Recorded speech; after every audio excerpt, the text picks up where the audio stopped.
Hello दोस्तों, स्वागत है आपका स्टडी स्कोप यूपीएससी में। हम इस वीडियो सीरीज में 2022 के जीएस पेपर को डिस्कस कर रहे हैं। अभी तक हमने कुल 30 प्रश्नों को कर लिया है। आज के इस वीडियो में हम आगे के कुछ प्रश्नों को देखेंगे। तो चलिए शुरू करते हैं। आज का पहला प्रश्न है, निम्नलिखित पर विचार कीजिए। यहाँ पर 4 डिजिटल प्लेटफॉर्म के नाम आ रखे हैं। इनमें से कौन से ओपन सोर्स डिजिटल प्लेटफॉर्म हैं या उसके तहत बनाए गए हैं, वो हमें यहाँ पर बताना है। तो यहाँ पर आया है ओपन सोर्स डिजिटल प्लेटफॉर्म। ये होते क्या हैं? देखो, डिजिटल प्लेटफॉर्म होते हैं वो दो प्रकार के होते हैं। एक होता है ओपन सोर्स और दूसरा होता है क्लोज्ड सोर्स। ठीक है। अब यहाँ पर ओपन सोर्स का मतलब क्या? ओपन एक खुला। जैसे कोई भी प्लेटफॉर्म होता है, जैसे कि कोई ऐप हो गया या फिर कोई वेबसाइट होती है, उसको बनाने के लिए क्या है, कोई ना कोई कोड यूज होता है। किसी प्रकार की कोडिंग के माध्यम से कोई भी डिजिटल प्लेटफॉर्म या फिर एप्लीकेशन बनाई जाती है। ये तो आपको पता ही होगा, जो कोडिंग वगैरह के बारे में आपने सुना होगा, जावा पाइथन वगैरह नाम आपने।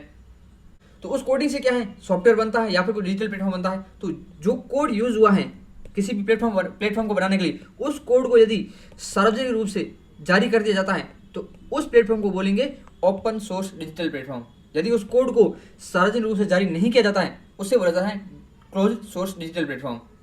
ये तो हो गया ओपन सोर्स का साधारण मतलब, जनरल मतलब।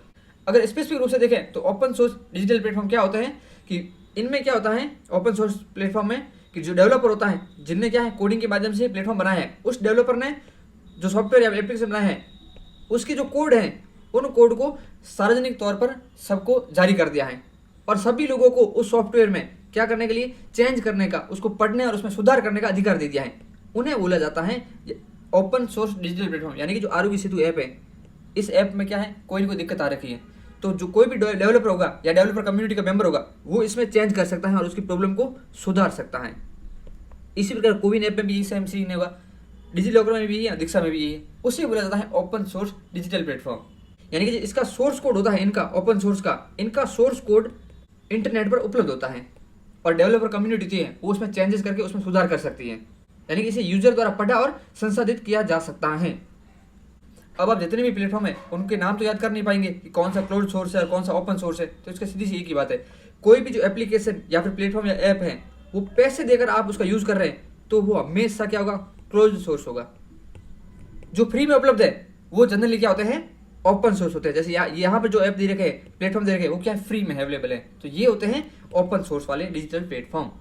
अब आप समझ गए होंगे कि ओपन सोर्स डिजिटल प्लेटफॉर्म होते क्या है। आप ट्रिक याद रखना कि जो फ्री में है वो क्या है, ओपन सोर्स, और जिनको आप पेड पैसे देकर यूज करते हैं वो है क्लोज सोर्स। तो यहाँ पर चारों दे रखे हैं, आरोग्य सेतु, कोविन, डिजी लॉकर, दीक्षा, ये क्या है, फ्री में अवेलेबल है। आरोग्य सेतु किस लिए बना था, ये कोविड-19 में ट्रैकिंग के लिए बना था, मोबाइल ऐप है जिसको बनाया था मैती ने, इलेक्ट्रॉनिक और सूचना और प्रौद्योगिकी मंत्रालय ने। कोविन है टीकाकरण के लिए, कोविन ऐप के अंदर हम पहले रजिस्टर करते थे, उसके बाद हमें टीका लगता था, आपको याद ही होगा, 2020 में चले जाइए थोड़ा। डिजी लॉकर है, इसका यूज आप करते होंगे, जो आप डिजिटल डॉक्यूमेंट होंगे आपकी कॉलेज के होंगे या फिर आपके 10th की 12th की, आपका पैन कार्ड वगैरह जितने भी होंगे, आप डिजी लॉकर में सेव करते होंगे। अगर आप नहीं करते हैं सेव तो बिल्कुल कीजिए, बहुत ही अच्छा ऐप है ये। और चौथा है दीक्षा। दीक्षा जारी किया था स्कूली शिक्षा के लिए राष्ट्रीय मंच। जब क्या हुआ था, जब कोविड के बाद डिजिटल शिक्षा बढ़ने लगी थी, ऑनलाइन एजुकेशन बढ़ने लगी थी, तब गवर्नमेंट ने दीक्षा एप्लीकेशन लॉन्च किया था और यह स्कूली शिक्षा के लिए राष्ट्रीय मंच एवं शिक्षण सामग्री प्रदान करता है। यहाँ पर चारों ऐप है वो क्या है, ओपन सोर्स डिजिटल प्लेटफॉर्म है। यानी कि इसका आंसर होता है डी। तो यहाँ पर हमने इन चारों ऐप के बारे में देख लिया है, ओपन सोर्स डिजिटल प्लेटफॉर्म क्या होता है उसके बारे में देख लिया है। चलते हैं अगले प्रश्न पर। अगला प्रश्न भी साइंस एंड टेक का है। पूछा गया है, वेब 3.0 के संदर्भ में निम्नलिखित कथनों पर विचार कीजिए। यहाँ पर 3 कथन दिए गए हैं, इनमें से कौन सा सही है वो हमें यहाँ पर देखने हैं। पहली बात, यहाँ वर्ड आ रखा है वेब। वेब का मतलब क्या था, जो इंटरनेट होता है, वर्ल्ड वाइड वेब, उसे ही बोलते हैं शॉर्ट में वेब। सबसे पहले वेब 1.0 आया, उसके बाद 2.0 आया, अब 3.0 है, जो कि पूर्ण रूप से विकसित तो नहीं हुआ है, अभी अपने विकास क्रम में है। और वेब 5.0 की भी घोषणा हो चुकी है, जो कि अभी तक आया नहीं है। जो भी हम इंटरनेट पर यूज करते हैं, सोशल मीडिया वगैरह, वो सब क्या है, वेब का ही पार्ट है।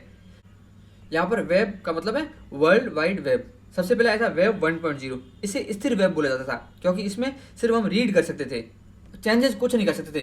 जो भी वेबसाइट का मालिक होता था वो उस वेबसाइट पर अपलोड करता था चीजें, और हम सिर्फ उसको पढ़ पाते थे और कुछ नहीं कर पाते थे। वे वेबसाइट जो सूचना पोर्टल के रूप में काम करती थी, जैसे न्यूज प्रदान करने वाली कुछ पोर्टल है, उसमें क्या करते थे, हम सिर्फ न्यूज पढ़ते थे, उसमें चेंजेस नहीं कर पाते थे। तो वो वेब 0.0 का पार्ट था। कोई उपयोगकर्ता जनित सामग्री इसमें नहीं थी। उसके बाद आया वेब 2.0। इसमें रीड एंड राइट, रीड का अधिकार तो पहले में भी था, लेकिन इसमें राइट का, यानी आप भी भागीदारी निभा सकते हैं, आप भी कुछ अपलोड कर सकते हैं। इंटरेक्टिव और उपयोगकर्ता जनित सामग्री, सोशल नेटवर्किंग और सहयोग इसकी विशेषताएं। यानी कि जो फेसबुक वगैरह है वो सब किसका पार्ट है? वेब 2.0 का पार्ट है। उपयोगकर्ता को ब्लॉग, सोशल मीडिया जैसे गतिशील प्लेटफॉर्म के माध्यम से सक्रिय रूप से भाग लेने, सामग्री बनाने और साझा करने का अधिकार देता था। कौन? वेब 2.0। ये तो हो गया वेब 2.0। अब इसकी विशेषताएं क्या है?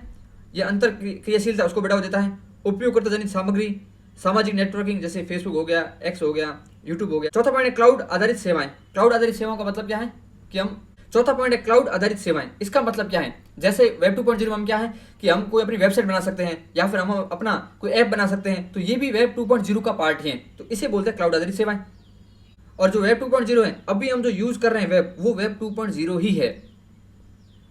प्रश्न आ जाए कि अभी हम कौन सा वेब यूज कर रहे हैं, तो वेब 2.0 है, वेब 3.0 मत कर देना आप। तीसरा है वेब 3.0। इसमें रीड एंड राइट के अधिकार तो पहले वाले थे ही थे, साथ में एग्जीक्यूट करने का भी अधिकार दिया गया। इसमें क्या है? उपयोगकर्ता को नियंत्रण दिया गया। उपयोगकर्ता अपनी सामग्री को डिलीट कर सकता है, एडिट कर सकता है, ये भी अधिकार उसके पास आया। यानी कि जो केंद्रीकृत था बहुत अधिक, उस केंद्रीकरण को कम करके वेब 3.0 में थोड़ी विकेंद्रीकरण प्रणाली को लागू किया गया।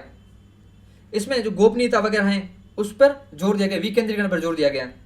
जैसे आपने क्या अमेजन पर जूते सर्च किए नाइकी के, तो अब आप फेसबुक पर जाएंगे तो आपको वहां पर नाइकी के ऐड आएंगे। आप इंस्टाग्राम पर जाएंगे तो आपको नाइकी के ऐड मिल जाएंगे। यूट्यूब पर जाएंगे तो नाइकी के जूतों की ऐड आ जाएगी। तो ये क्या है? आपके यहाँ पर जो जानकारी डेटा था वो सबके पास चला गया। यहाँ यानी कि आपकी यहाँ पर गोपनीयता बिल्कुल भी नहीं थी। किस पर? वेब 2.0 में। वेब 3.0 में गोपनीयता की बात करता है। यहाँ पर आपके डेटा की सिक्योरिटी की बात की जाती है। ब्लॉकचेन, एआई जैसी तकनीकों पर निर्मित है यह केंद्रीकृत अधिकारियों की आवश्यकता को समाप्त करते हुए सहकर्मी से सहकर्मी बातचीत को सक्षम बनाता है। इसकी विशेषताएं क्या है? ये विकेंद्रीकरण को बढ़ावा देता है। अभी जो हम प्रश्न देखेंगे उसमें फर्स्ट पॉइंट विकेंद्रीकरण की बात करता है। यह ब्लॉकचेन टेक्नोलॉजी पर आधारित है। ब्लॉकचेन टेक्नोलॉजी को हम पहले पढ़ चुके हैं जब हमने क्रिप्टो करेंसी को डिस्कस किया था। एआई का यूज इसमें किया जाता है। ओपन एक्सेस होती है इसमें। उपयोगकर्ता को अपने डेटा और डिजिटल पहचान पर अधिक नियंत्रण प्राप्त होता है। वो अपने जो डिजिटल डेटा वगैरह होता है उसमें सुधार कर सकता है, उसको डिलीट कर सकता है, उसको एडिट कर सकता है। ये सब अधिकार उसके पास होते हैं। वेब 3.0 में उपयोगकर्ता के पास प्लेटफॉर्म और अनुप्रयोगों में स्वामित्व हिस्सेदारी होगी। वेब 3.0 में उपयोगकर्ता के पास प्लेटफॉर्म और अनुप्रयोगों में स्वामित्व हिस्सेदारी होगी, जबकि अभी तक तकनीकी दिग्गज प्लेटफॉर्म को नियंत्रित करते थे। जैसे कि एनएफटी है, नॉन फंजिबल टोकन। ये क्या है? वेब 3.0 का पार्ट है। एनएफटी पर क्या है? आपका अधिकार है, तो आपने वहां पर क्या अपनी हिस्सेदारी ले ली है। अब ये तो हो गया वेब 3.0। अब एक चीज आती है वेब 5.0, जो क्या है? वेब 2.0 और वेब 3.0 का मिक्सर है, वो वेब 5.0 है। यह अभी तक आया नहीं है। इसकी घोषणा किसने की थी? जो ट्विटर के एक्स सीईओ थे जैक डॉर्सी, उन्होंने वेब 5.0 की घोषणा की है।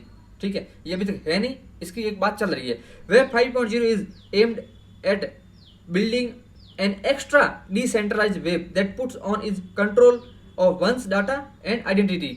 यानी कि विकेंद्रीकरण की सीमाओं को तोड़ देता है। इसमें क्या है? डेटा पर पूरा का पूरा जो व्यक्ति है उसका अधिकार होगा। जैसे इसमें एक एग्जांपल से समझिए, जैसे आप बहुत सारे ऐप यूज करते हैं, उन पर अपनी अलग अलग आईडी बनाते हैं, लेकिन वेब 5.0 वो क्या बात करता है कि आपके पास यहाँ पर एक डिजिटल वॉलेट होगा। एक ही डिजिटल वॉलेट होगा, उससे आप क्या है जितने भी ऐप है उन तक पहुंच बना सकते हैं। It allows user to own their identity on the internet and control their data. पूरी अनुमति देता है अपने डेटा को कंट्रोल करने की, यूज करने की, उसको एडिट करने की, उसको डिलीट करने की। ये है वेब 5.0। यानी कि इसमें विकेंद्रीकरण थोड़ा ज्यादा है, बाकी वेब 3.0 वाले सेम फीचर ही है ऑलमोस्ट। ये तो हो गया वेब के बारे में। अब हम चलते हैं हमारे प्रश्न पर। प्रश्न में पहला कथन है वेब 3.0 प्रौद्योगिकी से व्यक्ति अपने स्वयं के आंकड़ों पर नियंत्रण कर सकते हैं। विकेंद्रीकरण, ये इसी की बात करता है। यहाँ पर व्यक्ति को अपने जो डेटा है उस पर अधिकार होता है नियंत्रित करने का। दूसरा पॉइंट है वेब 3.0 संसार में ब्लॉकचेन आधारित सामाजिक नेटवर्क हो सकता है। दूसरा पॉइंट ये था कि यह ब्लॉकचेन पर आधारित हो सकता है। तीसरा है वेब 3.0 किसी निगम द्वारा परिचालित होने की बजाय प्रयुक्तों द्वारा सामूहिक रूप से परिचालित किया जाता है। यहाँ पर तीसरा पॉइंट उपयोगकर्ता को अपने डेटा और डिजिटल पहचान पर अधिक नियंत्रण प्राप्त होता है और यह सामूहिक रूप से क्या है यूज किया जाता है या फिर परिचालित किया जाता है। इसलिए तीसरा कथन होता है सही आंसर है डी। अब इस प्रश्न को आसानी से कैसे किया जा सकता है? जब मैं 2022 में पेपर देने गया था तब मुझे वेब के बारे में पता नहीं था, वेब 3.0 के बारे में बिल्कुल कुछ पता नहीं था। लेकिन मैंने इस प्रश्न को कैसे किया था कि जो साइंस एंड टेक के प्रश्न होते हैं उसमें अगर फ्यूचरिस्टिक टेक्नोलॉजी हो उसमें चांसेस होते हैं कि ऑल ऑफ द वो हमेशा सही होता है। यानी कि अगर जो टेक्नोलॉजी है उससे मिलता जुलता स्टेटमेंट होता है वो ऑलमोस्ट या 100% सही होता है। तो यहाँ पर ये जनरल स्टेटमेंट थे इसलिए मैंने इनको सही कर दिया। दूसरा पॉइंट एकदम कैन का यूज कर रखा है, तो कैन के यूज में तो जो स्टेटमेंट साइंस टेक आता है वो ऑलमोस्ट सही होता है, इसलिए मैंने आंसर डी मारा था। तो साइंस एंड टेक के प्रश्न है उसमें आपको थोड़ा वाइड सोचना है, संकीर्ण नहीं सोचना है। चलते हैं अगले प्रश्न पर। अगला प्रश्न है सॉफ्टवेयर सेवा के रूप में, यानी कि सॉफ्टवेयर एज ए सर्विस। ये क्लाउड कंप्यूटिंग से संबंधित प्रश्न था, बहुत ही टफ प्रश्न था ये, वैसे इजी प्रश्न बिल्कुल नहीं था, क्योंकि यहाँ पर एग्जाम्पल में भी पूछा होता कि ये क्या सास के पार्ट है या नहीं, तो फैक्चुअल भी था थोड़ा। लेकिन मैं तो बस ये सोच के गया था कि साइंस एंड टेक के प्रश्न आते हैं, उसमें अगर फ्यूचरिस्ट टेक्नोलॉजी है उसमें हमेशा क्या है ऑल ऑफ द अबव होने के चांस बहुत हाई होते हैं, तो मैंने यहाँ पर डी मारा था। ये चीज़ें काम करती हैं, आप बिल्कुल नॉलेज के साथ इस पेपर को निकाल सकते ही नहीं हो, आपको वहाँ पर जो यूपीएससी का जो पैटर्न है उसको फॉलो करना ही पड़ेगा, तभी आप इस एग्जाम को निकाल पाएंगे। आप अगर दिन रात पढ़ते रहेंगे, पूरे साल प्लेसमेंट की तैयारी करते रहेंगे, फिर भी आप इस एग्जाम को नहीं निकाल पाएंगे नॉलेज के बेस पे। आप यहाँ पर जो गैस वर्क है या फिर थोड़ा रिस्क टेकिंग एबिलिटी है, साइंस टेक में क्वेश्चन का जो पैटर्न आता है, किस प्रकार से आंसर का पैटर्न है, उसके आधार पर आपको खेलना ही पड़ेगा। तो इन्हीं को समझाने का यहाँ पर मेरा उद्देश्य है कि किस प्रकार से हम प्रश्नों को सही कर सकते हैं कम नॉलेज के साथ भी, या फिर अपना जो सीमित नॉलेज है उसके साथ। अब यहाँ पर हम जो क्लाउड कंप्यूटिंग है या फिर जो सॉफ्टवेयर एज ए सर्विस है उसके बारे में देख लेते हैं ये है क्या। क्लाउड कंप्यूटिंग को अगर साधारण शब्दों में कहें तो क्या है, हम इंटरनेट पर स्पेस लेते हैं, वो क्या है क्लाउड कंप्यूटिंग है। जैसे हम कोई वेबसाइट बनाते हैं या फिर कोई एप्लीकेशन बनाते हैं तो कैसे बनाएंगे, हमें इंटरनेट पर स्पेस लेना पड़ेगा, उस स्पेस को ही क्या बोलते हैं, क्लाउड कंप्यूटिंग बोलते हैं। क्लाउड का मतलब क्या होता है, क्लाउड का मतलब ही आपका स्पेस होता है। जैसे आप आईफोन यूज करते हैं तो वहाँ पर क्या आता है, आई क्लाउड आता है, यानी कि स्टोरेज। क्लाउड क्या है, स्टोरेज है, आपका स्पेस है इंटरनेट पर। तो यहाँ पर क्लाउड कंप्यूटिंग क्या है कि आप इंटरनेट पर, वेब पर किसी भी आईटी रिसोर्सेज का यूज कर रहे हैं वहाँ पर, तो वो क्लाउड कंप्यूटिंग के तहत आता है। आप क्या करते हैं, सॉफ्टवेयर बनाते हैं या फिर कोई एप्लीकेशन बनाते हैं, तो आपको क्या वहाँ पर बहुत सारी चीज़ें चाहिए, आपको स्टोरेज चाहिए, आपको इंफ्रास्ट्रक्चर चाहिए, आपको क्या है कोडिंग चाहिए। ये सब जो सुविधाएं होती हैं वो किस में आती हैं, वो क्लाउड कंप्यूटिंग के तहत आती है। यहाँ पर लिखा गया है cloud computing is the on demand, जब आपको जरूरत है उस समय डिलीवरी ऑफ आईटी रिसोर्सेज, जो आईटी रिसोर्सेज आते हैं उनकी डिलीवरी क्या है, क्लाउड कंप्यूटिंग है। और इसका हम कैसे यूज कर सकते हैं इंटरनेट पर, पे एज यू गो। पे एज यू गो का मतलब क्या है, ये बहुत ही अच्छा टर्म है। यूपीएससी आपको सीधे से आप पूछ सकता है कि पे एज यू गो का मतलब है क्या। पे एज यू गो का मतलब है कि आप केवल उन वस्तुओं या सेवाओं के लिए भुगतान करते हैं जिनका आप वास्तव में उपयोग करते हैं। जैसे आप इंटरनेट पर हजारों चीजें होगी क्लाउड कंप्यूटिंग के रूप में, लेकिन आप किसका यूज कर रहे हैं, जिसकी आपको जरूरत है उसका ही आप क्या करेंगे, वहां पर पेमेंट करेंगे। तो इसका मतलब है कि जिनकी जरूरत है उसी का आप पेमेंट करो, पे एज यू गो, जितना आप चाहिए उतना पे करो और चलते बनो। तो यह जो क्लाउड कंप्यूटिंग है वो पे एज यू गो प्राइसिंग पर आधारित है। Instead of buying, owning and maintain physical data. अब क्या है, आपको कोई एप्लीकेशन बनानी है, ठीक है, तो आपको क्या है डेटा का स्टोरेज करने के लिए स्टोरेज सुविधा चाहिए, आपको वहां पर कोडिंग के लिए इंफ्रास्ट्रक्चर चाहिए, आपको वहां पर ऑपरेटिंग सिस्टम चाहिए, आपको वहां पर कंपाइलर की आवश्यकता पड़ सकती है, आपको फ्रंट एंड बैक एंड इनकी आवश्यकता पड़ सकती है, आपको नेटवर्क की आवश्यकता पड़ सकती है। तो ये सब चीजें हैं, अगर आप खुद खरीदेंगे या खुद प्राप्त करेंगे तो बहुत ही ज़्यादा महंगी पड़ जाएगी। आपको एप्लीकेशन बनाने के लिए बहुत ज़्यादा भुगतान करना पड़ सकता है, जो कि पॉसिबल भी नहीं होगा उतना आपको भुगतान आएगा, क्योंकि स्टोरेज करने के लिए आपको हार्ड ड्राइव पे ये सब चाहिए और वो बहुत महंगी आती है और उनका फिर रख रखाव करना सब बहुत ही लंबा टास्क हो जाता है। इसलिए इन सब झंझटों से बचने के लिए कौन सी, जो आपका ऑपरेटिंग सिस्टम हो गया, कंपाइलर हो गए, नेटवर्क हो गया, back and front end infrastructure हो गया, इन सब से बचने के लिए किसका यूज किया जाता है, क्लाउड कंप्यूटिंग का। यानी कि जो कंपाइलर है, ऑपरेटिंग सिस्टम है, इंफ्रास्ट्रक्चर है, नेटवर्क है, इन सब की सुविधा प्रदान करना ही क्या है, क्लाउड कंप्यूटिंग है। तो instead of buying, owning and maintaining physical data centers and server, you can access technology service such as computer power, storage and database on the as needed basis from a cloud provider like Amazon web service. Amazon web service क्या है, cloud provider है, ये सभी सुविधाएं आपको प्रदान करता है। उससे आपने ले ली तो आपको वास्तव में क्या है, खरीदनी नहीं पड़ेगी उन चीज़ों को। और क्लाउड कंप्यूटिंग का उपयोग कौन करता है, जिसको भी प्लेटफॉर्म बनाना है, जिसको भी ऐप बनाना है। जैसे कि मुझे क्या है, ऐप बनाना है स्टडीस्कोप यूपीएससी का, तो मैं क्या करूँगा, जो क्लाउड कंप्यूटिंग सर्विस प्रदाता है उनसे बोलूँगा कि मुझे ये सर्विस आप दे दीजिए और मुझे ऐप बनाना है। मैं खुद तो सारा कर नहीं पाऊंगा, ना तो मुझे कोडिंग आती है, ना मेरे को कुछ आता है, तो मैं बोल दूंगा आप मेरी कोडिंग कर दीजिए, आप मेरे जो फ्रंट एंड और बैक एंड है उसको भी रन कीजिए, आप मेरे लिए कंपाइलर की व्यवस्था कर दीजिए, आप मेरे स्टोरेज की व्यवस्था कर दीजिए, आप मेरे इंटरनेट की व्यवस्था कर दीजिए। ये सब जो व्यवस्था कर देंगे उसे बोलेंगे क्लाउड कंप्यूटिंग सर्विस प्रोवाइडर। अब क्लाउड कंप्यूटिंग के लाभ क्या है, आसान पहुंच हो जाती है, लोचशीलता है, व्यावसायिक आवश्यकताओं के अनुसार क्षमता को तुरंत बढ़ाने या घटाने के लिए इन संसाधनों को बढ़ाया घटाया जा सकता है। तो लोचशीलता है, आपको जितनी चाहिए पे एज यू गो उसके आधार पर। लागत प्रभावी है, वैश्विक पहुंच है इसकी। अब इसमें क्या है, क्लाउड कंप्यूटिंग के अंदर वेरियस सर्विस मॉडल है। अब various services in cloud computing, अब क्लाउड कंप्यूटिंग में है आपको कितना चाहिए उसके आधार पर उसके मॉडल हैं। अगर आपको पूरा का पूरा ऐप बनाया चाहिए तो अलग सुविधा है। आपने कहा कि नहीं कोडिंग मैं खुद कर लूंगा, मुझे सिर्फ प्लेटफॉर्म दे दो, तो उसके लिए अलग सर्विस है। फिर आपने कहा कोडिंग प्लेटफॉर्म वगैरह वो सब मैं ले आऊंगा, मुझे सिर्फ आप क्या इंटरनेट प्रोवाइड करा दो, मुझे आप सिर्फ स्टोरेज प्रोवाइड करा दो, वो क्या हो जाएगा और तीसरा मॉडल हो जाएगा। इस प्रकार आवश्यकता के आधार पर ही क्लाउड कंप्यूटिंग को बांटा गया है। तो वही यहाँ पर 3 मॉडल दिए गए हैं, सास, पास और IaaS, software as a service, platform as a service और इंफ्रास्ट्रक्चर एज ए सर्विस। अब आप एक पिज्जा के एग्जाम्पल समझिए। अब आपको क्या है, पिज्जा खाना है, आपने एक तो क्या किया, बाहर गए मार्केट में मैदा वगैरह लाए और घर पर ही पिज्जा बनाया। दूसरा आपने क्या किया कि जो मैदा वाली ब्रेड आती है वो आपने खरीद ली और सब्जियां बाहर से लाई और घर पर आकर पिज्जा बना दिया। तीसरा क्या है, आपने डोमिनोज से सीधा पिज्जा ऑर्डर कर दिया। तो डोमिनोज से पिज्जा सीधा ऑर्डर करने का मतलब क्या, आपने सारी सर्विस क्या है किसी और से ले ली, आपने बस खा लिया और खाकर सो गए।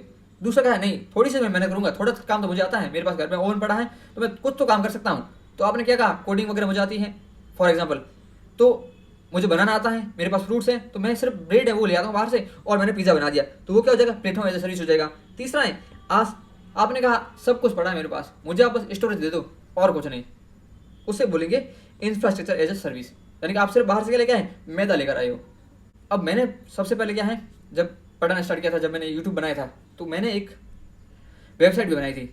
तो उस टाइम मैंने क्या किया था, जो वेबसाइट बनाने वाले होते हैं उनको कॉल किया था कि आप मेरी वेबसाइट बना सकते हो क्या। तो उन्होंने कहा था 20,000 रुपये लगेंगे एक वेबसाइट बनाने के।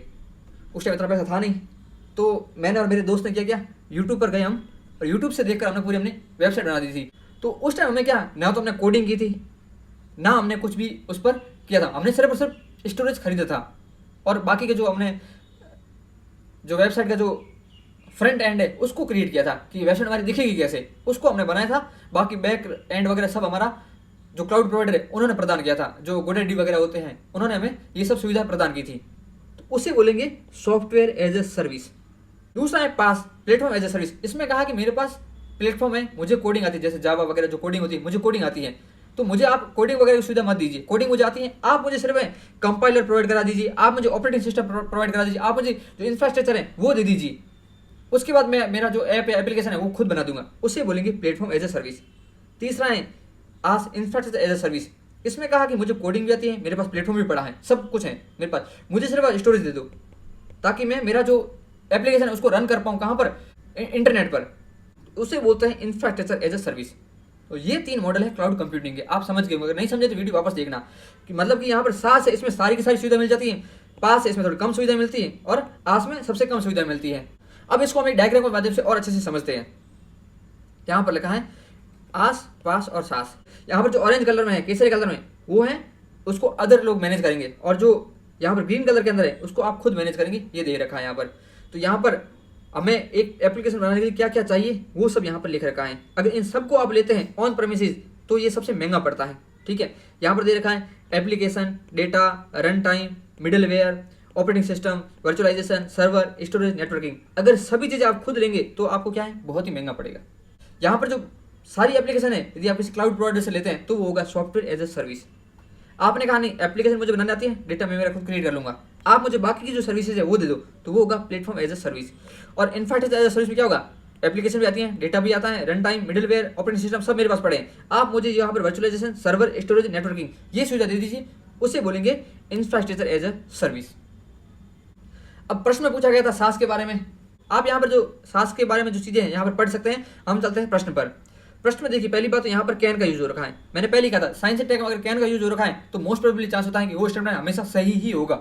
इंग्लिश में देखिए आप, सास बायर्स यानी कि सॉफ्टवेयर एज ए सर्विस जिसने बाई किया है वो customize their user interface and can change data fields, बिल्कुल चेंज कर सकते हैं क्योंकि वो अपना ऐप अपने अकॉर्डिंग बनवा सकते हैं, ठीक है। अपना प्लेटफॉर्म जो है अपनी एप्लीकेशन वो अपने अकॉर्डिंग बनवा सकते हैं, ठीक है, पहला कथन सही। दूसरा है SaaS user can access their data through their mobile devices, बिल्कुल कर सकते हैं। आपने अपना क्या है जो भी आपका अकाउंट है आपने लॉगिन किया मोबाइल पर, उसके माध्यम से आपने जो डेटा है उसको प्राप्त कर सकते हैं। तीसरा है Outlook, Hotmail, Yahoo mail are forms of SaaS. यहाँ पर जो नेटफ्लिक्स वगैरह होता है वो सब भी क्या है, सास का पार्टी होता है। आपको पूरी सर्विस बनी बनी मिल रही है, आप उसका यूज कर रहे हो, तो नेटफ्लिक्स क्या आप मोबाइल रन कर सकते हो, बिल्कुल कर सकते हो।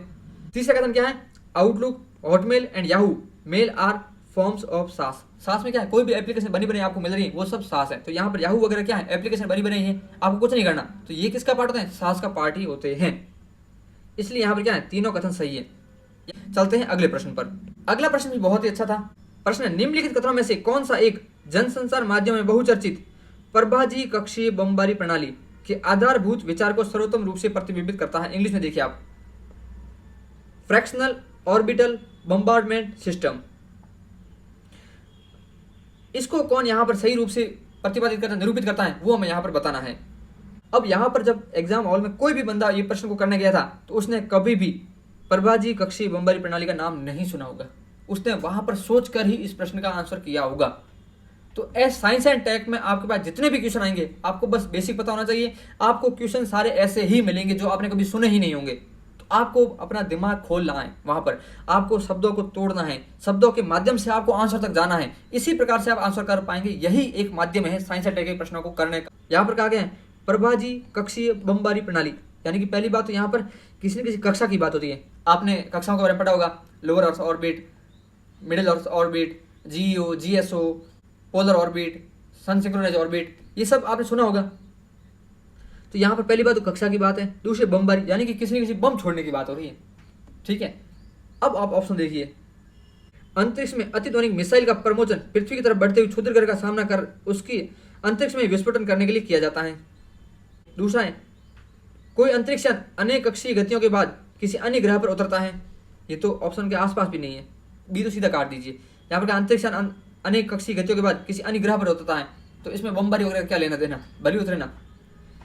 चौथा कथन देखिए, कोई अंतरिक्ष यान किसी धूमकेतु के साथ साथ उसी चाल से चलते हुए उसके पृष्ठ पर एक समपरिक्षेत्र स्थापित करता है। ये भी बमबारी वगैरह इसमें कुछ लेना देना है नहीं। अब पहला और जो तीसरा कथन है इसमें मिसाइल वर्ड यूज हो रखा है, यानी कि मिसाइल क्या है, बम भी है। तो अब आप आगे ध्यान से देखिए, यहाँ पर कहा है प्रभाजी कक्षीय बमबारी प्रणाली। जो तीसरा कथन उसको देखिए, कोई मिसाइल पृथ्वी की परितः किसी स्थिर कक्षा में स्थापित की जाती है। कक्षा, ठीक है, कक्षा में स्थापित कर रखी है और वह पृथ्वी पर किसी लक्ष्य के ऊपर कक्षा को त्यागता है। यानी कि जो ये पृथ्वी है, पृथ्वी के ऊपर ये कक्षा है, यहाँ पर क्या है, कोई मिसाइल सेट कर रखी और यहाँ से क्या है, ऑर्डर दिया जाता है और पृथ्वी पर कहाँ कहीं कोई बिंदु है वहां पर उस मिसाइल से हमला किया जाता है। ये कथन ये बात कर रहा है। अब देखिए पहला कथन, अंतरिक्ष में अतिध्वनिक मिसाइल का प्रमोचन पृथ्वी की तरफ से बढ़ते क्षुद्रग्रह का सामना कर रहे उसके अंतरिक्ष में ही विस्फोटन कराने के लिए किया जाता है। यहाँ पर कक्षा वर्ड का यूज कहीं नहीं कर रखा है। देखिए ध्यान से पढ़िए, कक्षा वर्ड का यूज इसमें कहीं नहीं है। लेकिन यहाँ पर देखिए स्थिर कक्षा में स्थापित मिसाइल, सीधा ऑप्शन जाइए आप इस पर, सी आंसर इसका, कुछ सोचना ही नहीं है। इस प्रकार से इन प्रश्नों को करना होता है। जब मैंने 2022 में इस प्रश्न को देखा था तो मुझे यहाँ पर प्रभाजी कक्षीय बमबारी प्रणाली के बारे में कुछ पता नहीं था। पहली बात तो मुझे इतने जो कक्षाओं के नाम है उनके बारे में भी इतना पता नहीं था, ठीक है, लेकिन थोड़ा बहुत था कि कक्षाएं होती हैं, उनके माध्यम से क्या है उपग्रह वगैरह को सेट किया जाता है कक्षाओं में, तो यहाँ पर इतना पता था बस। लेकिन इस वर्ड को तोड़ा यहाँ पर तो आंसर सीधा क्या है, सी निकला, क्योंकि इसको अगर तोड़ेंगे तो इसका मतलब यही निकलेगा सीधा सा। अब प्रभाजी कक्षीय बमबारी होती क्या है, अभी हमने कहा था पृथ्वी का क्या है, कोई कक्षा है, वहां पर कोई मिसाइल सेट कर दी और उसके माध्यम से पृथ्वी के किसी बिंदु पर है मिसाइल छोड़ना, उसे प्रभाजी कक्षीय बमबारी प्रणाली बोलते हैं। चलते हैं अगले प्रश्न पर। अगला प्रश्न है, क्यूबिट शब्द का उल्लेख निम्नलिखित में से कौन से प्रसंग में होता है? इसका आंसर क्या है, बी, क्वांटम संगणन। क्यूबिट क्या होता है, जो क्वांटम कंप्यूटिंग होती है उसकी मूल इकाई होती है, जिसमें क्या है डेटा को संरक्षित किया जाता है, डेटा को स्टोर किया जाता है, उसे बोला जाता है क्यूबिट। जैसे क्या होता है, जो क्लासिकल कंप्यूटर होता है, नॉर्मल कंप्यूटर अपने घरों में यूज होता है या फिर कहीं पर भी यूज होता है, उसमें जो मूलतः इकाई होती है क्या है, बिट होती है। बिट से बनता है बाइट, बाइट से मेगाबाइट, टेराबाइट वगैरह जो भी बनती होगी, ठीक है। तो यहाँ पर पूछा है क्यूबिट का उल्लेख निम्नलिखित में से किस प्रसंग होता है, तो क्यूबिट है जो क्वांटम कंप्यूटिंग है उसकी क्या है, मूल इकाई है। तो आंसर यहाँ पर बी होता है। क्लाउड सेवाओं के बारे में अभी हमने देखा था, जो 33 क्वेश्चन है उसके बारे में पूरा यही था, आस पूरा देख लिया, ठीक है।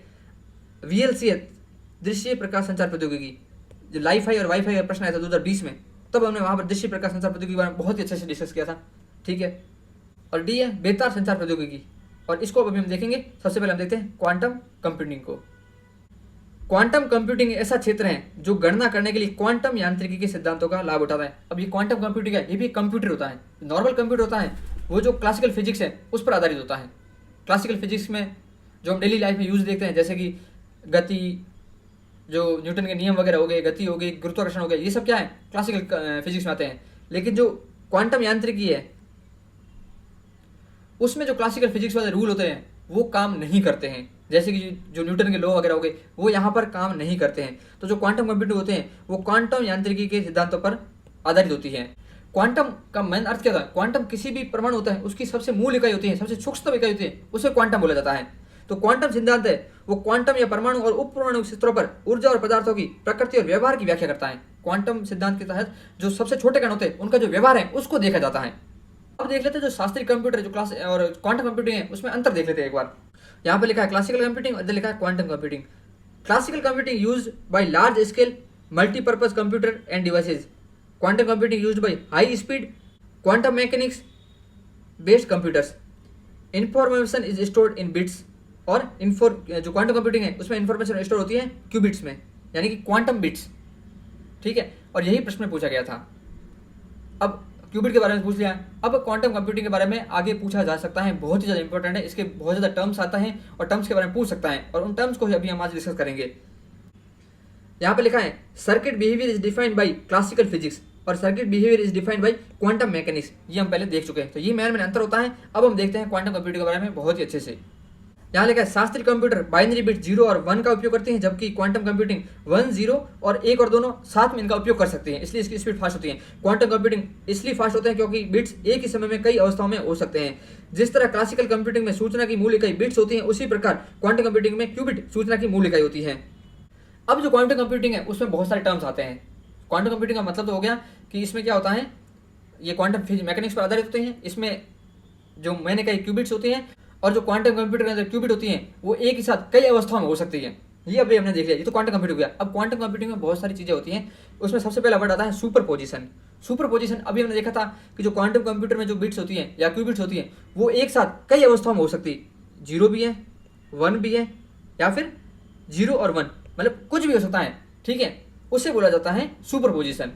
Super position means that each quantum bit can represent both 1 and 0 at the same time. इसे ही बोला जाता है सुपर पोजिशन। पोजिशन यानी कि स्थिति, सुपर पोजिशन यानी कि दोनों स्थितियां साथ में। आपको इसलिए डीप में नहीं जाना है, अगर आप डीप में जाएंगे तो सुपर पोजिशन क्या कुछ भी समझ नहीं आएगा। क्वांटम मैकेनिक्स बहुत ही ज़्यादा टफ टॉपिक है, इसके बारे में वैज्ञानिक आज तक अपनी जो खोज है वो भी पूरी नहीं कर पाए। तो आपको अंदर डीप में जाना नहीं, आपको सिर्फ टर्म्स का मतलब क्या है उतना ही समझना है। यूपीएससी इतना ही पूछेगा कि सुपर पोजिशन का मतलब क्या है, इसके अलावा यूपीएससी आपसे नहीं पूछेगा। ठीक है, तो यहाँ पर सुपर पोजिशन का मतलब यही है कि यहाँ पर जो क्वांटम बिट होती है वो रिप्रेजेंट कर सकती है 1 और 0 दोनों को एक साथ। ठीक है, इसका मतलब 2 position at the same time. और दूसरा वर्ड है क्वांटम एंटेंगलमेंट। क्वांटम एंटेंगल का मतलब होता है लिंक्ड, यानी कि कोई भी जो दो इलेक्ट्रॉन है उनको क्या कर दिया, आपस में एंटेंगल कर दिया, यानी कि उनको लिंक कर दिया। ठीक है, अब इस इलेक्ट्रॉन है जो यहाँ पर ए इलेक्ट्रॉन है और यहाँ पर ये है बी इलेक्ट्रॉन, इन दोनों इलेक्ट्रॉन क्या है आपस में एंटेंगल कर दिया, लिंक कर दिया। अगर इस ए इलेक्ट्रॉन में कुछ भी परिवर्तन आएगा तो उसका रिवर्स में क्या होगा, बी इलेक्ट्रॉन में भी परिवर्तन होगा ही होगा, यानी कि एक दूसरे से लिंक है, इसे बोलते हैं एंटेंगलमेंट। ठीक है, अब जो बी इलेक्ट्रॉन है इसको चाहे कितना भी दूर ले जाओ, चाहे इसको दूसरे रिवर्स में ले जाओ, तब भी यदि ए में परिवर्तन होगा तो बी में परिवर्तन होगा ही होगा। ये दिखाता है क्वांटम एंटेंगलमेंट। जो आइंस्टीन है उन्होंने कहा था कि जो लाइट ऑफ स्पीड है उससे फास्ट कुछ नहीं होता, लेकिन यहाँ पर जो क्वांटम एंटेंगलमेंट है वो दिखाता है कि ये लाइट से भी फास्ट है। इसलिए क्वांटम फिजिक्स है या फिर जो क्वांटम कंप्यूटिंग है उसको आइंस्टीन ने स्पूकी कहा था, आइंस्टीन ने इसको नकार दिया था। ठीक है, तो क्वांटम एंटेंगल का मतलब इतना ही है कि दो इलेक्ट्रॉन को आपस में लिंक करना, और इलेक्ट्रॉन कितने भी दूर चले जाए अगर ए में चेंज होता है तो बी में चेंज होगा ही होगा। यहाँ पर जो सलमान खान की मूवी है कौन सी, जुड़वा, उसको आप समझ सकते हैं, ये सलमान खान होते हैं उनको थप्पड़ पड़ता है तो दूसरे को भी थप्पड़ पड़ता है। यही चीज सेम क्वांटम एंटेंगलमेंट है। इन क्वांटम एंटेंगलमेंट सब एटॉमिक पार्टिकल जैसे कि इलेक्ट्रॉन हो गए become entangled in such a way that any change in one disturbs the other even if both are at the opposite end of the universe। यानी कि universe के दोनों विपरीत किनारों होंगे तो भी उनमें चेंज होगा ही होगा, इसे बोला जाता है क्वांटम एंटेंगलमेंट। ठीक है, इसे समझ गए होंगे। आपसे सीधे इतना ही पूछेंगे क्वांटम एंटेंगलमेंट का मतलब क्या होता है, मतलब आपने यहाँ पर जान लिया है। तीसरा एक मतलब आता है क्वांटम सुपरमेसी। इसका मतलब होता है बहुत ज़्यादा फास्ट। जो क्वांटम कंप्यूटर होता है बहुत ज़्यादा फास्ट कर देते हैं, यानी कि जो सुपर कंप्यूटर होते हैं, सुपर कंप्यूटर को भी बहुत फास्ट माना जाता है, लेकिन जो सुपर कंप्यूटर होते हैं जो गणना 10,000 साल में करते हैं वो क्वांटम कंप्यूटिंग 200 मिनट में या 200 सेकंड में कर सकते हैं, 200 सेकंड में कर सकते हैं। इसे बोला जाता है quantum supremacy. It's the point eight which a quantum computing can complete a mathematical calculation that is beyond the reach of even the most powerful super computer. चौथा वर्ड है क्वांटम की डिस्ट्रीब्यूशन। ये बहुत ज़्यादा important है, इसके बारे में पूछा जा सकता है। क्वांटम की डिस्ट्रीब्यूशन का मतलब है, क्वांटम की डिस्ट्रीब्यूशन इसका यूज किया जाता है कोई भी चीज़ है, आपको कोई जानकारी है एक जगह से दूसरी जगह भेजनी है, उसमें जो टेक्नोलॉजी यूज होती है वो क्वांटम की डिस्ट्रीब्यूशन है। यहाँ पर जो डेटा है उसमें चेंजेस ना हो, किसी प्रकार का डेटा में किसी प्रकार का जो बीच में आप भेज रहे हैं उसमें छेड़छाड़ ना हो, उसको सुरक्षित संचार के लिए क्वांटम की डिस्ट्रीब्यूशन का यूज किया जाता है। Techniques that allow for secure distribution of key to be used for encrypted and decrypted message. तीसरा है क्वांटम डॉट्स। क्वांटम डॉट्स जो टेक्नोलॉजी है उसका यूज किया जाता है, जो स्क्रीन वगैरह होती है, जो डिजिटल स्क्रीन वगैरह होती है उसमें यूज किया जाता है। ये क्या होते हैं, पार्टिकल होते हैं या फिर नैनो क्रिस्टल होते हैं of a semi conducting material. Semi conducting material होता है, उसके क्या होते हैं, पार्टिकल, नैनो पार्टिकल होते हैं 2 से 10 नैनोमीटर के बीच में। यहाँ पर जो क्वांटम डॉट से जो डिस्प्ले बनती है वो बहुत ज़्यादा अच्छी होती है। क्यों अच्छी होती है? क्योंकि they can be made to emit और observe specific wavelength of light by controlling their size. यानी कि यहाँ पर जो लाइट्स की जो वेवलेंथ वगैरह होती हैं प्रकाश की, उसको बहुत ज़्यादा क्या है, नियंत्रित कंट्रोल किया जा सकता है। इसके कारण जो इनका जो इमेज बनेगी वो बहुत ही ज़्यादा अच्छी होती है। तो क्वांटम डॉट्स का यूज किया जाता है डिस्प्ले बनाने के अंदर। तो ये होता है क्वांटम कंप्यूटिंग। आपको यहाँ पर इनके जो टर्म्स है उनका मतलब पता होना चाहिए, आपको इनके बारे में डीप में नहीं जाना है, बस इतना बात आप दिमाग में रखना। अब यहाँ पर प्रश्न था, उसमें एक वर्ड था यहाँ पर बेतार संचार प्रौद्योगिकी, उसके बारे में देख लेते हैं। वायरलेस कम्युनिकेशन टेक्नोलॉजी, सबसे पहले तो ब्लूटूथ, इसकी खोज हुई थी 1998 में। शॉर्ट रेंज के लिए काम आता है। इसे बोला जाता है पर्सनल एरिया नेटवर्क, पैन। देखो नेटवर्क बहुत प्रकार होते हैं, एक होता है पैन, एक होता है लैन, लोकल एरिया नेटवर्क, एक होता है मैन, मेट्रोपॉलिटन एरिया नेटवर्क, और एक होता है वैन, वर्ल्ड वाइड एरिया नेटवर्क। ठीक है, पैन सबसे छोटे क्षेत्र होता है, उसके बाद लैन होता है, उसके बाद मैन। यहाँ पर जो पैन और लैन होते हैं ये दोनों शॉर्ट रेंज के लिए होता है। शॉर्ट रेंज, पैन और लैन दोनों शॉर्ट रेंज के लिए होते हैं, ये दोनों होते हैं लॉन्ग रेंज के लिए। ठीक है, तो यहाँ पर जो ब्लूटूथ है वो पर्सनल एरिया नेटवर्क, क्योंकि ये बहुत ही कम दूरी में ही काम करता है, रेडियो वेव का यूज़ करता है। दूसरा है वाईफाई, ये लोकल एरिया नेटवर्क होता है, तो ये भी क्या है, शॉर्ट रेंज वाला हो गया, रेडियो वेव का यूज़ करता है। ये भी हॉटस्पॉट, ये भी लैन है, और ये रेडियो वेव का यूज़ किया जाता है। तो ये तीनों क्या यहाँ पर शॉर्ट रेंज टेक्नोलॉजी है। ठीक है, चौथा है वाईमैक्स, ये है मेट्रोपॉलिटन एरिया नेटवर्क, ये भी वाईफाई जैसे होता है, लेकिन ये बड़े क्षेत्र के लिए क्या है, वाईफाई प्रोवाइड करता है, उसे बोलता है वाईमैक्स। पांचवा है लाईफाई। लाईफाई में क्या है, दृश्य प्रकाश संचार का यूज किया जाता है, और ये भी क्या होता है, शॉर्ट रेंज का होता है। ठीक है, इसके बारे में हम कहाँ पढ़ चुके हैं, 2020 के पेपर में। चौथा नियर फील्ड कम्युनिकेशन, ये भी क्या है, शॉर्ट रेंज है, क्योंकि इसमें दूरी 4 सेंटीमीटर के बीच ही होनी चाहिए। यहाँ पर नियर फील्ड कम्युनिकेशन है, इसमें भी क्या है, रेडियो वेव का यूज किया जाता है। एक और आता है RFID, रेडियो फ्रीक्वेंसी आइडेंटिफिकेशन, इसमें भी रेडियो वेव का यूज किया जाता है, और ये भी क्या है, शॉर्ट रेंज, क्योंकि यहाँ पर कैमरा होता है, कैमरे की वजह से क्या किया जाता है, स्कैन किया जाता है, जैसे जो फास्ट टैग वगैरह होता है। RFID प्रणाली में एक टैग होता है जिसमें एक माइक्रोचिप और एंटीना होता है, तथा एक रीडर होता है जो रेडियो सिग्नल उत्सर्जित करता है और टैग की प्रतिक्रिया प्राप्त करता है। एग्जाम्पल इसका फास्ट टैग हो गया, और ये भी लघु दूरी या शॉर्ट रेंज के लिए काम में आता है। अब आप चलिए प्रश्न पर।